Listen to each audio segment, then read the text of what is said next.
The following is a special presentation of the Buccaneers Sports Network. This is the Jay and Keith Show. Two broadcasters, two microphones, and one meticulously scripted podcast. You what? Just kidding.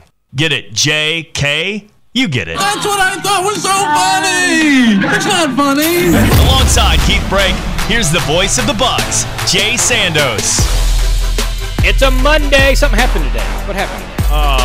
What happened? Something happened today. What? I don't know. There's something that happened today. It's probably a good thing that happened today. I know that I feel like there was a presser and I wore a suit, but Yeah, I wore a tie today, and then it came off.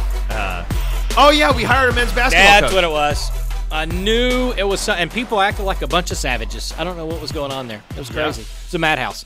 All right, speaking of that, we will have Brooks Savage on the podcast.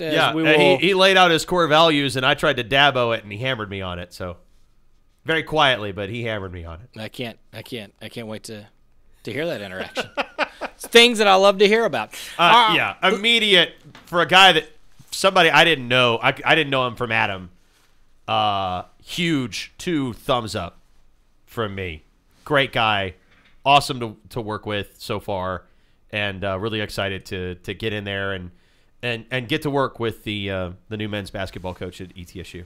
So we're going to talk to him. We'll get a bunch of things out of the way there, and most people know Coach Savage and about him, but we'll definitely get our 20 minutes with him. Yep. We're going to talk ETSU women's basketball in just a second, but I was gone last week, so Keith had to run solo and give the news on Coach Oliver, and I thought he did a great job with that. Interviewed Coach Mock before he went to the women's tournament. I thought that was great. Meanwhile, you're doing that. I was apparently a security risk at the Capitol building. Oh, no. Yeah, so we got tour of the Capitol coming up. We get there, and I think you'll enjoy this. So the wife and kids go through. I'm always the last to go through because I'm trying to help everybody get through security. Right, you're being a dad. And everywhere else we've been, because it's 30-something degrees, 26 degree mile per hour wind. It feels like it's 20 degrees out there. So everybody, you got your jacket and and the toboggan on and all that good fun stuff. And I go to take off my jacket and the zipper stuck. Because I've not had to take off the jacket yet. And they're like, sir, we need you to take the jacket off too. And I'm like, okay. And I go take the jacket off. The zipper, it's stuck. So I'm trying to get the zipper down. It's not working. They're standing there. Meanwhile, everybody's gone through security. My family's waiting on me. They tell them they must leave. And so they kind of push them away. I did not see that at that time. And it's about 30 seconds, and these guys like, sir, maybe if you go up a little bit and then go down. And I wanted to go, yes, I know how a zipper works. Even if it's stuck, I do know this. So I'm trying not to be my normal self, and I'm trying to do this, and it's about a minute. And it's about a minute and a half. And then I'm starting to, the Incredible Hulk, just trying to, just force it down, just ripping it like I'm ripping my shirt off, right? And it's starting to get there, and then next thing I know, there's the second security guy. Then there's a third security guy. Sir, we're going to need you to take the jacket off now. And I'm like, man, I'm trying. There's nothing more in this world I want than this jacket off. Then the security guard on the other side said, whose stuff's gone through here? There's a couple cell phones and wallet. And I'm like, well, that's mine. I'm trying to get they're like, zipper stuck. And they're like, well, who sent it through? And then they're arguing with each other. And then there's another security guy. And I'm like, this is getting bad. This is like 3.5 minutes. And the one guy says, well, who you with? I said, I'm with my family. And I turn, and there's nobody there. And the guy's like, what do you mean your family? I'm like, they were right there. And then the guy's already let 10 people through, so he doesn't remember who was there. Yeah. So I finally was able to get the jacket undone, take it off. I get through security. My family's like, what happened to you? And I'm like, well, yeah, security. So then we leave. So if this isn't bad enough. So we leave. I'm not paying any attention, but apparently there's some bike racks that are blocking the stairs when you leave the Capitol building, and they want to force you up a ramp because they're trying to redo something or whatever. And so as we're walking up the ramp, my wife goes, hey, to the left is whatever building, Library of Congress, something. Hey, let's go over there. I'm like, okay. So I'm walking up the ramp. She goes, no, we'll just cut and go up these steps. So I cut through the grass. Oh, no, that's bad. Get on the steps. That is a good way to get shot. That is when security comes flying. And I'm like, oh, boy. And I look at my wife, and she's like, what? I said, I'm already on the radar because I can't get the daggone jacket off. Now you've got me. And she's like, well, I didn't notice that the thing's blocked off. I'm like, yeah, it was blocked off down here and up there. So anyways, we get through that, and I'm fine. The White House, I made it through no issues, but that was my security at the Capitol. They were not real pleased with me. So other than the weather and potentially massive security incident, how was D.C.? It's good. It's good. Yeah. Good. Lexington, Kentucky was also good. All the tours, all the stuff. Wind chill was terrible. How was the wind chill inside the gym? The wind chill inside the gym was negligible. It mostly came from the 4 gigantic ceiling fans, one in each corner of the Clive Beck Center on the campus of Transylvania University. I've got that burned into my brain now. Beautiful little facility. It's Division III, obviously, so it's like one of those multi-story, normal students are in there too. Like the practice gym is on the floor immediately above the competition floor. And then there's a dance studio and a weight room off either side of that practice gym. And then the 3rd and 4th floor, I think, are offices and like training facility, athletic training. And stuff like that. Was it an athletic weight room or like the common area weight room for like every student? It's a Division III school, so that it's both. Yes. The answer to that question is yes. So while you're doing the games, you could hear the weights like clanging down and all that? Oh, no. This is a complete floor above. There were 2 flights of stairs we had to go up to get there. But the stairs were like really nice, like quartz tiled stairs. Oh, super fancy. It was great. Great facility. Wish we had a little bit more space for the radio broadcasts that we brought. It got a little bit cramped, but overall, good experience. And ETSU, 3rd place in the WBI. They smashed Georgia Southern. Largest margin of victory against a Division I program ever for the Bucks in their final game of their record-setting season. 25 wins is a school record. 15.5 games improved as a school record. They already had the largest margin of victory against any opponent, 69 against the Virginia University Lynchburg Dragons back in December. And they set the school record for made threes in a season as a team with 228. If I told you that after the Vanderbilt game, what would you have said to me? Mock said, who's going to make them? You're correct. If we only got like one person to make them at that point. That's 13 what it felt like. on Sunday, and Journey McDaniel had 7. She went bonkers. 7 of 7. Apparently, Doc Sander gave her some shooting tips after the game on Saturday, and that worked out pretty nicely for Journey, I would say. The jumper at the beginning of the year was something that you kind of looked at and you went, okay, you can take that once. And just like get to the rim, get to the basket, put backs, athleticism, use your incredible athletic ability and verticality to get up to the rim. And over the course of the season, she stuck with it. She kept working on it. She got more and more confident, and that jumper just exploded in a big way. It's the first 25-point game by a freshman. She scored 26. First 25-point game by a freshman since J-Bo Davis against Furman in February of 21. And then the most points in a game by a freshman since Erica Haynes Overton in 2019 against North Greenville had 29. And I went back, and our archives are a little scattered past that because of some digital changeovers that we did around that time, but was trying to find the last time somebody had 26 or more against a Division I opponent. Also the 5th game in school history where a player hit 7 or more threes for Journey McDaniel. And that's just Journey. That doesn't even get into Giselle Thomas flirting with a triple-double, getting to 1,500 points for her career. None of that. That's just the freshman that's coming back next year. And the future bright because you're talking about, again, Thomas is the only – now, again, this is basketball in today's world. The percentages say somebody – I guess Paris isn't coming back, so – couple people not coming back, but for the most part, unless something else changes, this is a vast majority of the team that is going to be together again. Yeah, Paris McCarthy is not going to return for next year. Sounds like she has some really good athletic opportunities back home in Ireland in some other sports. She's a phenomenal athlete, and she tried something really bold and adventurous, and it didn't quite work out, and so there's no acrimony there, I don't think, and certainly wish her all the best, and hope to see her name in the headlines of Gaelic football in the not too distant future. Which is a fun sport if you've never seen that. It is a fun and daring and violent and high-flying sport. It's awesome. Yeah, we got stuck for 25 hours in Dublin, and there was a Gaelic football game on TV I'd never seen before, which was happening just down the road, so we were able to go down and try to wiggle our way in that to experience that. And that was my first time I'd ever seen it. I watched a few matches since then. I don't pretend to know that I really know exactly what's going on for the most part, like every nuance of it, but it is a fun sport if you've never been able to watch it. A little combination of soccer football, I guess, is the best way to word it. And there's another sport that's like very similar to hockey, and I can't remember the name of it off the top of my head. Was it Irish game that resembles hockey? Hang on, I'm gonna have to. Are you gazoogling? I am using. It's hurling. That's what it is. It's hurling. That's a game I've played before, but I think it's different. That's very different game. Okay, very different. Yeah, no, that's not. It's not the kind of hurling that you partook in during leave time and during your service. Okay, that's fair. It's very different kind of hurling. It's where you got the ball and you like hold it on the stick. It's almost like it's like a kind of like lacrosse in some ways, but you use a field hockey stick for it, and you hit it through a football upright.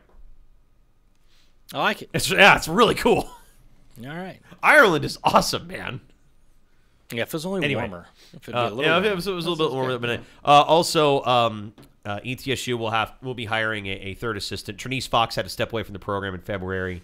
Brenda Mock Brown said on Sunday that Trinice had some family things that she needed to deal with, and so certainly hope for the best for her. She was great to work with, super nice, and hopefully that does not prevent her from getting back into coaching somewhere and landing on her feet and having success because, again, it was just the timing of it all and the circumstances of it all didn't quite work out. So wish all the best for her, but ETSU will be looking for a third assistant coach for women's basketball. Hopefully, again, they keep the staff together. They keep a majority of the players. They've got a lot to build on, and Coach Mock, I told her to throttle it down after about 6-7 wins there. You wanna kind of tamp it down, but no, she went full throttle. Well, Joe Silvestri and Jackie Alexander, because I asked Mock this, I said, what did you want in terms of win total? And she said, my assistants told me that they would be tickled with 10.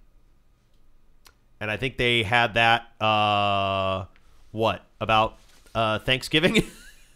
Thereabouts? Yeah, they got off to a great start. Yeah, they had that before Christmas. So truly a phenomenal season, one that's going to be really tough to forget. And they're going to schedule tougher next year, so they won't win 25 games again, but they should still be a very good basketball team, and they bring pretty much the entire roster is scheduled to return. Certainly everybody that was in the rotation is scheduled to return. I am ecstatic to see what Kendall Foley and DeVay Brown and Journey McDaniel do, and Courtney Moore and Jabo Davis. That, I think, is probably your starting five, and then Sarah Thompson's got an opportunity to grow off the bench. Downing's got a chance to grow off the bench. You're adding Brecken Snutherly, who's a very interesting player, has been a really prolific scorer in North Carolina high school ball. So what can she bring off the bench? Can she bring you some value? Maybe a little bit of what you're losing in Giselle Thomas, in that she can get to the rim. She's more of a slasher. She's explosive one-on-one, athletic. That would be a home run addition. And they do have at least one other that we can't talk about until signing day in April. But I believe there is a priority to continue trying to add to this 2023 recruiting class to get some rebounding help to shore up with Jakaya and Jayla Rufus-Milner and Downing in the front court.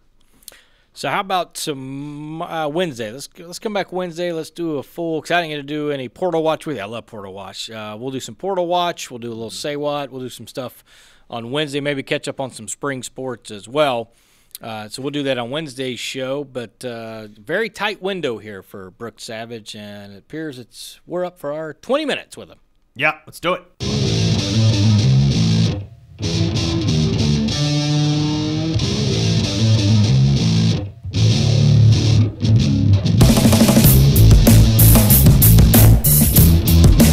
All right, you know what I'm excited about, Keith? Basketball. Puns. I'm excited about puns. We got a lot of those. Coming in hot. I didn't wait on the riff that time. That's a face melter is what that So, is. Wow. love puns. I Yes. love Buck Nation because So- they're great at puns. I got. So what do you want to do first? You want to do Savage Nation, Savage World, Savage Garden? What are you thinking? What are you feeling? Macho Man. Oh yeah, brother. Oh yeah, brother. I also enjoy the fact that they wanted to call Freedom Hall Brooks Gym as well for the same reason of that. In case you haven't figured out and you didn't listen to the first part of the podcast and you just fast forward to the point where I say we're going to have new head men's basketball coach Brooks Savage here, then that was Brooks Savage. And Coach, was good to talk to you. Good luck. We'll see you next year. No, I'm just kidding. All right, Coach, let's jump right into it. This was obviously a whirlwind situation in which the season ends. There's ETSU has an opening. Clearly you're interested. Otherwise, I don't know why you would apply. And you got the job. Take us through your side of how it kind of came about and to the point to where you actually got the call that you were offered the job. Well, this has always been a dream job destination for me and always somewhere I wanted to come back to. I love the people. I love the community. I love the program. And so, you get wrapped up in your own season, and so it wasn't like anything I was really thinking about at all. And the job comes open, and obviously, Coach Forbes knows of my dream and my goal to be a head coach, and how much I love this place. So he really was instrumental in helping me with the initial conversations, and I guess that was on maybe like a Saturday or Sunday, and then I had a Zoom with the committee on a Monday, a few more conversations in between there with Doc, and then ended with a Zoom on Thursday with Dr. Noland, and then I thought maybe the phone would ring on Thursday evening, and it went really well, and then so I'm sitting by the phone, nothing. So then Friday morning, Dr. Sander called me and offered me the job, and obviously just a really special moment for me and my family, and Lauren was there with me when he called, and so we was on speakerphone, so we got to share that together because she's been along for the ride, and she's takes care of so much for our family, and so it was a cool moment. I've been through a few job searches, and I know on the broadcasting end it can be really, really stressful, that wait, that moment where like you go through the interview, you do everything you can, and now it's completely out of your hands. How did you cope with that 24, 36 hours after the interview process between that time and getting the call that you were going to be the next head coach? Pins and needles. Pins and needles. You just, I've always tried to take some comfort in just trying to just do the best job that I can do, and whatever that is, whether it be a scouting report or coaching or whatever, just try to put your best foot forward. And I thought it went really well. I said everything that I wanted to say to Dr. Nolan. We had a great Zoom for about an hour, and I felt good about it. And if it doesn't work out, it doesn't work out. But luckily it did, and I'm thrilled to be here.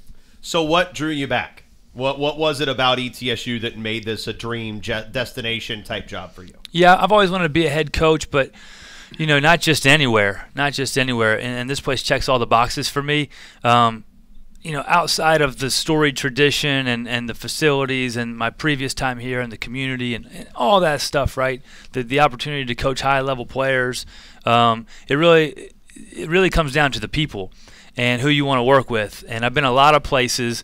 That doesn't really matter. It's about who you're with is what I've learned over, my time in this thing. And so doing this with Dr. Sander and Dr. Nolan and Kay Lennon was huge. But outside of the brass, it was people like you guys, is Sandos and Brett Lewis, our trainer, and KB, and I could name them all, but just all the great people here, I think, is what really drew me. Is a great community. We loved it living here last time, and to raise our family now with a little girl, one on the way. Great place to raise a family. I really align with this place academically, being a first-generation college graduate, and there's something here for everybody. Some many really good programs. It's just so all of that stuff. It checked all the boxes. Well, let's talk about, you gave a little bit, and people can go back and watch the press conference. You thanked a lot of people, certainly learned a lot. The one thing that kind of stuck out to me that I went back and racking my brain was the fact you said that you've been a part of taking over year one at 6 different programs. I think that gives you a very unique perspective because you didn't walk in to somewhere that was already established and had something. You guys had to build from scratch. How do you think that particularly helps you now that you've done it on the assistant coach side to sit in the top chair? I think it prepares me really well. I think it helps with my, there's going to be a learning curve. Like you're never really ready to be a head coach or whatever. Just like you're never really ready to be a dad. You just nothing can really prepare you for that. But I think my learning curve will be a lot easier because I've been here before. But I've been in the players' shoes when I was 19, and Coach Pearl came in to Tennessee in the first year. Then I went with Ed Conroy to Tulane in year 1. I went with Coach Forbes to JUCO in year 1. I was down the road in year 1, and then here. So, you kind of learn. You think you don't have a lot of time. You have more than you think. You got to really know how to prioritize that time, though, with what's important now, and so you can hit the ground running. But so I've had a lot of different perspective and different experiences, and I think that'll just help. Especially this first 30 days or so. Well, let's talk about what is the next step. Obviously, getting the head job. You got players to worry about? You got staffing? Obviously, at some point, second child's coming, moving, all that good fun stuff. But just take us through, a little bit here in the immediate, the next couple weeks, what it looks like for you. The most important thing is the current players that we have here right now. And we had a really good meeting this morning at 10:30. I felt like it went really well and really positive. I'm going to work really hard to build a relationship with these guys and just let them know that, like I said, like you're our guys. We want you here. You're plenty good enough. We just gotta get better, and so just really getting those guys on board, and hopefully they want to stay and be a part of the future here. And we got to complete the staff. Joe Hughley is going to stay on, which will be awesome. He has a lot of pride for the program. Played here, knows what it takes. He's a really talented young coach with a huge future, and so he'll be great on the staff. Got a couple other people you're probably familiar with. They told me they were glad. Everyone was glad that I didn't get more into it because it's like an HR violation. Right. So that was the first question a lot of people asked me, and I said, there's a couple things. Once you get to a certain point, you're not at the private school level. I pulled back. Maybe I shouldn't say that. Because there was a couple people said, well, I heard he's bringing so-and-so, and you've told me that, but I was like, well, he can't say that but yes, you can, and once you get that out, maybe we'll have you back to brag on all the guys you're going to bring, but there'll be a familiar name or two. For sure, somebody that our fan base really loves, somebody that our players will love, and so completing that staff, just going to, we'll fill it out with people who I really trust, that are hardworking, that are good teachers of the game, student-athlete centric, relationship builders, team first guys. So that's kind of what I'm looking for, and we'll have a staff full of guys like that. And then it's recruiting. Those would be the 3 main things. We obviously have to fill out the roster and bring in some more good players to go with the guys we have, and we'll hit the ground running on that and try and obviously address immediate needs mainly in the backcourt.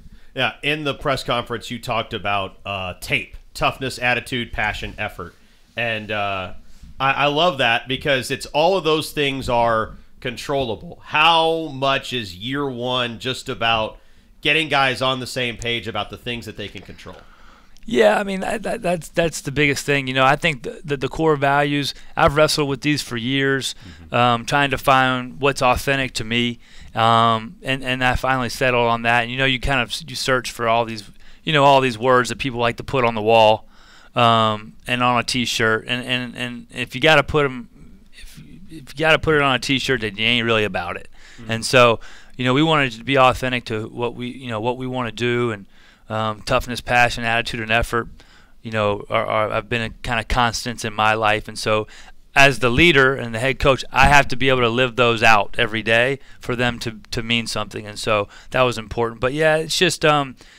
We'll fight for our culture and our standard of and expectations and our identity on a daily basis. And so, hopefully those will become the fabric of our program. And that's a word that everybody brings up, culture and stuff. Yeah. Talk to me about how you see that playing out, because everyone has a little bit different definition of what they define culture and what it's going to be like. How would you define how you want it to be? Because obviously day one it's tough to get, but you're going to get there. How do you see that playing out? What does it look like? Yeah, ultimately it's just the people that you bring into your program. You know, everything in your organization, you know, anybody can replicate that except your people.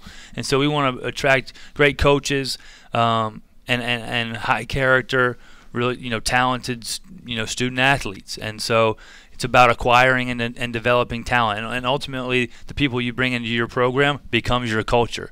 It's got, you know, that's why the words and all that stuff are great, and that's you know, guidelines to go by, and we'll be about that stuff. But you got to get the right people.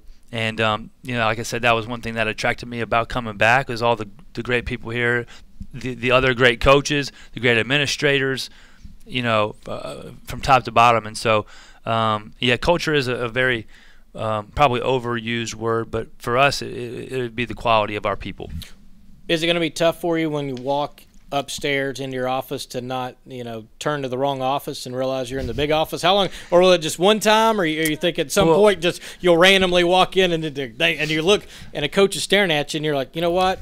And you make up something because you know you're in the wrong office. And Joe's going to yell at you. Because I know too many guys that have been in one spot and then get the job and then they say, you know, yeah, I've randomly turned and I went to go in that office and I looked around and I went, yep, I'm not in here anymore, and I just made up a reason to talk to them. Will that happen to you? I just did it. Yeah, see, yeah. I just did it. When I walked up in there, right. you know, because I came with Coach Forbes like from day one, right, last time. And so I took the smallest office intentionally, you know, and so. You are the smallest guy, but that's okay. Go ahead.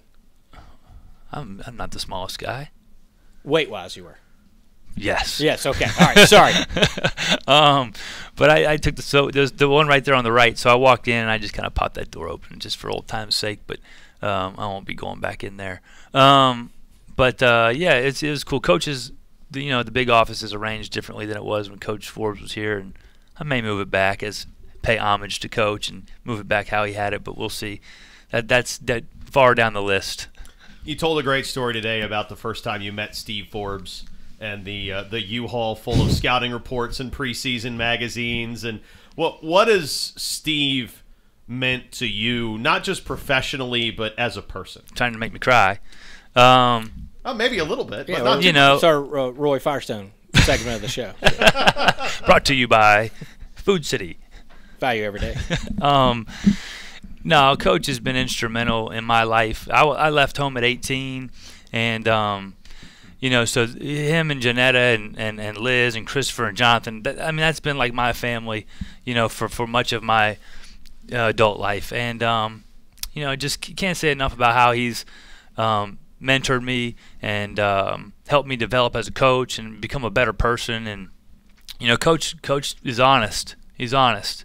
And so, you know, that's been, you know, just, you know, just critical in my development. But he, you know, I said it today, he allowed me to make mistakes, and he allowed me to fail and learn from those. And I think that's probably the most valuable thing that he did for me, was just allow me to grow and had patience and confidence in me. And you know, I'm forever grateful to Coach, and I'll miss him. But we had a lot of good times together, and it's a lot of things that have nothing to do with basketball. You know, have nothing to do with practice or the game or the office. Is, you know, the long car rides and you know, being on the road together. Or, you know, one year we were recruiting and we went and walked all the monuments in Washington D.C. and it was actually Father's Day one spring. Just you know, it's the little things.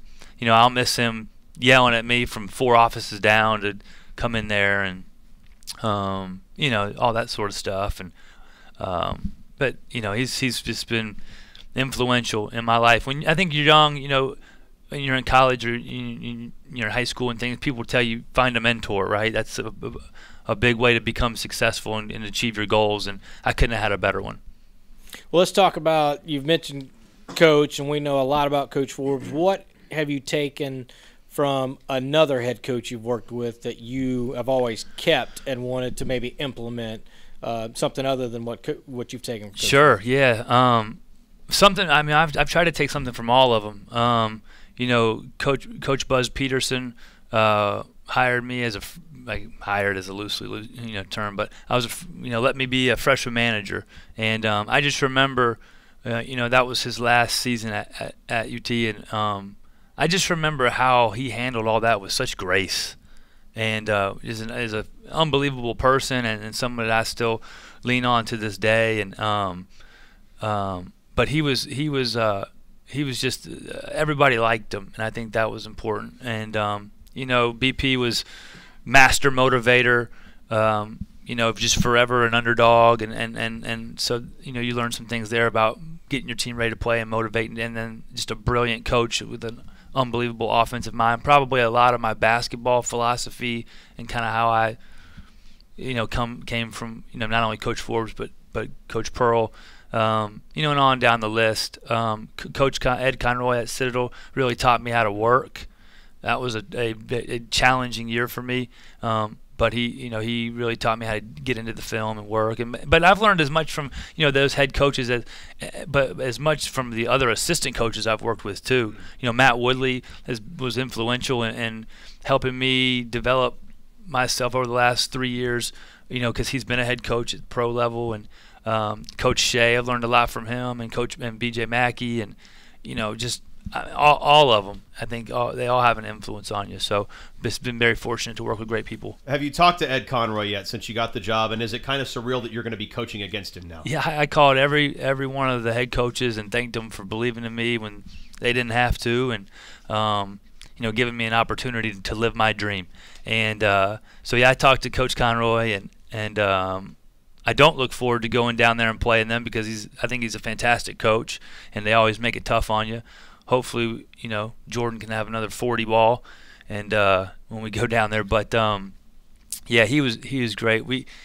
Coach Conroy he's just a blast to be around. Just a great person, and so it's kind of been fun to go from working for him to now calling him a friend. Being an assistant coach for so long, getting the head job, I'm sure there's things as an assistant you took pride in. Is it going to be tough to maybe take a step back in some of that to be an overall leader, or is there certain things you still want to kind of have your finger on the pulse that near and dear to you? Yeah, I think it's important that I always have a pulse on what's going on and overseeing. But it'll be definitely a different role. I think that's why the staff is really important, to hire people that you really trust and that that are out there working their tail off, and that are capable to do the job. And so, we'll have that, which will make me feel really comfortable with, letting some things go that maybe I'm more traditionally used to just doing myself. But that's a great question, because Coach Forbes leaned on me a lot to do a lot of things, and I'm used to just doing, and so it is a little bit different role. But being at Wake Forest, where we have a bigger staff, has helped me delegate more things and be a little bit more hands off on some things that I maybe so used to doing in the past. But yeah, staff will be really important in that aspect. Well, I know when you were here last, you were instrumental in scheduling and getting games and all that. And I want to make sure, number one, you continue Coach Forbes' tradition of not playing on Christmas Day. Now that you're a dad, I'm a dad. I don't want to play on Christmas Day, number one. But number two, certainly you've got some connections. And did you do any scheduling at Wake, or are you going to try to get some of the scheduling going here? That was one of the best things about Wake, is I moved into a little bit more of a advisor role on the scheduling. Coach Davis, Frank Davis, he did all of the legwork on the scheduling. But we'd talk about it and try to figure out how to manipulate the net, or just try to figure out the net at all and try to find quad one games. It's challenging because no one knows, no one can understand the net. So, but those games are hard to get. There's only so many of them. But scheduling at any level is challenging. But I will be heavily involved in scheduling as a head coach. I think it cuts out on a lot of the back and forth, and assistants talking to assistants and then going back to their head coach. It's just a lot of the middleman stuff. So I'll be back involved in that. But I didn't miss it for 3 years. I can promise you. All right. What was the one thing you did or want to do when you're back in town? I already ate at Pal's.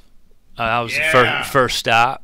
first stop, I called John Schulman, is a coaching friend. He spent some time here. His wife is a Hall of Famer for the ETSU Bucks, and so I called him on the way into town. And obviously, you know how funny he is, and so he told me get a big pal with cheese, a Frenchie fry, and say don't say fries or it's got to be a Frenchie fry. And then he gave me the option of, sweet tea or milkshake.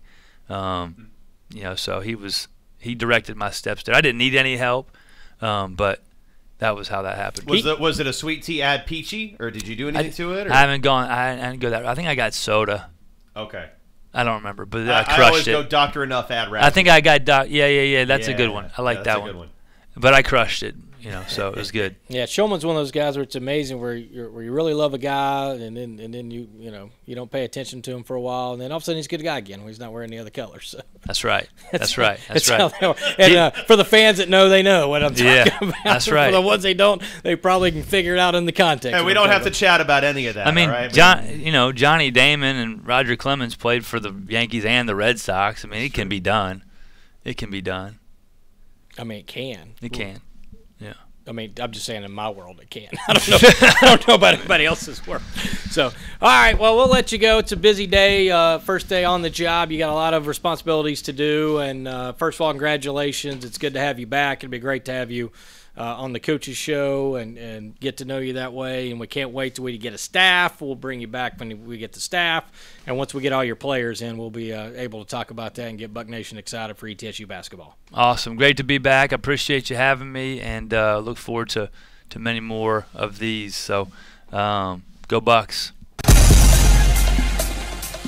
Now, I'm excited for basketball. I am too. That was awesome. I told you, I tried to dabo his core values. I said, that's tape, right? It's tape, but you had him out of order, so it's tape. And he's, no, tell him we're not doing it. I love that. I like that. If you have to put it on a T-shirt, you're not about it. That's a good line. He's had a lot of those things. He talked about his daughter being born in front of a sold-out crowd in January when they beat Chattanooga. That was a good one. Well, that was my favorite part of the whole thing. That was a good one. I don't know if you weren't near me, but I assure you that was my favorite part of the whole press conference. That was, I'm fired up, excited to work with Brooks. I know the players will be too, and excited to see where this offseason goes over the next couple days and weeks. He also sprinkled another quote-unquote fan favorite that'll be on staff. Can't wait to see who that is. Right. All right, Wednesday, little Say What on the Buccaneers Network. Oh, you got to be kidding me!